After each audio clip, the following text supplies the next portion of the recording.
Now that I've been able to show you the dimensions of priesthood, let me show you the agenda of the devil and how priesthood stops it. Because what I will share this night briefly now is to show you how spirits rule system.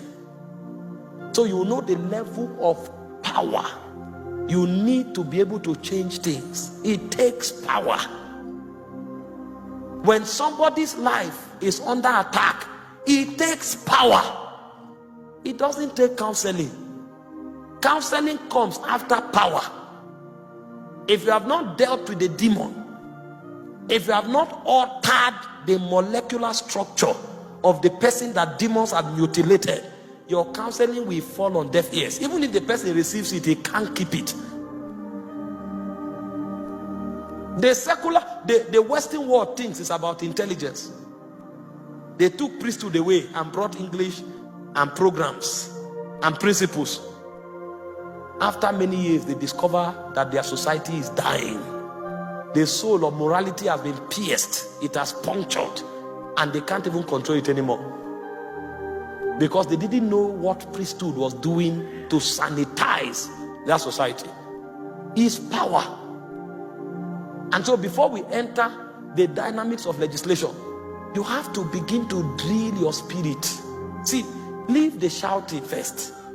Drill your spirit.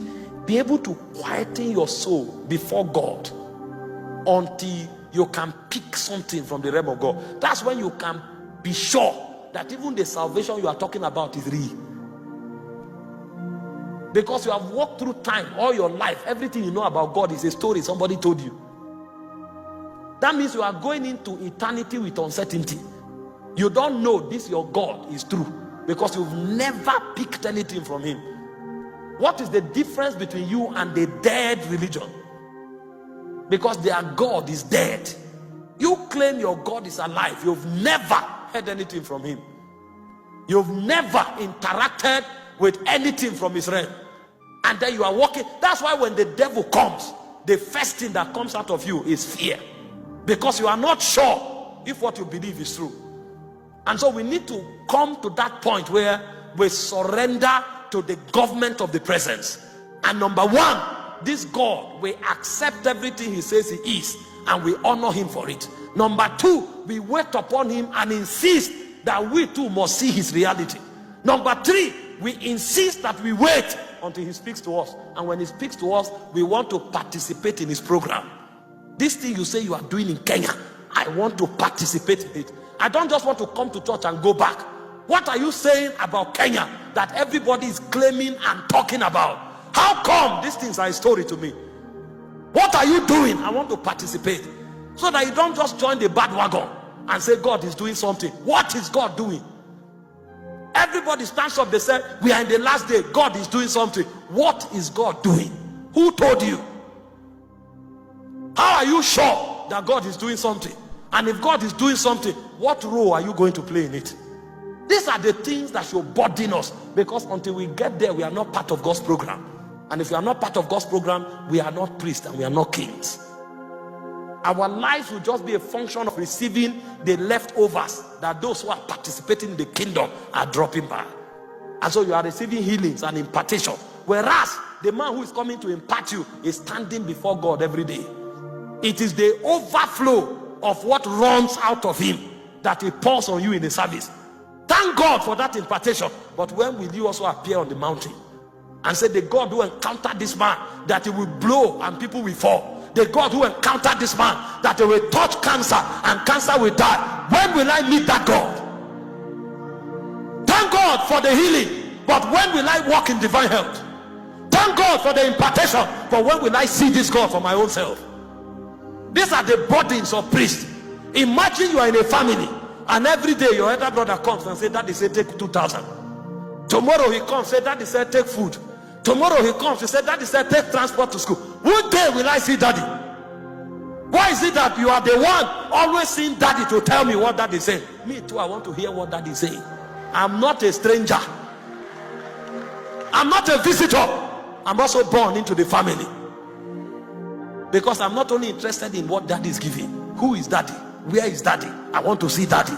That's where your journey in Christianity begins. And these are the molecules of priesthood. This is why priesthood is so vital, and it cannot be taken out of the scene. When you enter those dimensions, then God begins to commit things to you. That's where litigation and legislation begins from. And we say in litigation and legislation, you are either an intercessor, or you are a gatekeeper, or you are a watcher. A watcher is one who sees to warn the church. A gatekeeper is one who defends the integrity of God and keeps the gate. And an intercessor is one who speaks to God on behalf of the people. You must fall into one of these categories to be relevant in God's agenda. If you are not in any of this category, my brother, my sister, you are not part of God's agenda. You don't become a part of God's agenda because you belong to a church. You become a part of God's agenda because there's a responsibility God has committed to you.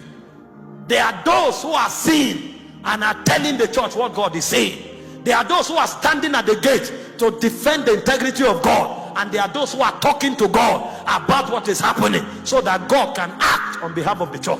You must fall into one of these categories.